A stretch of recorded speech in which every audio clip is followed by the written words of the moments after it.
Centre has submitted additional affidavit on CBI's autonomy. It's a 22-page affidavit. We have Meenakshi joining us on the story. Meenakshi, give us key highlights in this affidavit submitted by the centre. Well, yes, this is another crucial piece of document which has been submitted by the union today before the Supreme Court. The matter will be taken up at a later date for future consideration. You'll recall there were certain proposals with which the CBI had gone ahead and submitted by way of its affidavit before the Supreme Court. So the government has today submitted an additional affidavit in which it has stated its position. Now, there are 2-3 significant aspects which have emerged from the centre's additional affidavit in the Supreme Court.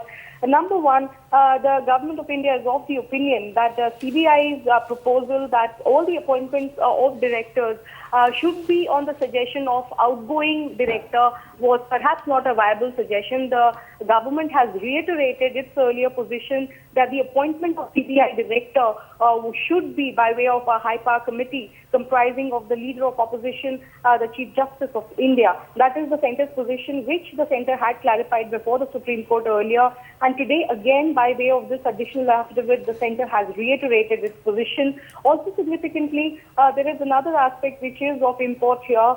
You'll recall that the CBI in its affidavit had stated that perhaps the position of CBI director should be for a tenure of 3 years. The government again has disagreed with CBI's position and has stated that insofar as the position of CBI's director is concerned, the tenure should only be for a period of 2 years and not 3 years. That is again a disagreement which has emerged in the government's point of view, which is in opposition to what the CBI has submitted before the Supreme Court on an earlier occasion. Also, what is important here is the fact that CBI, in its submission before the Supreme Court, had stated that any person who was vested with the position of the director of CBI should perhaps not hold any other office. Now, what is important is the government in its additional affidavit has stated that this suggestion of CBI before the Supreme Court was perhaps acceptable, and the government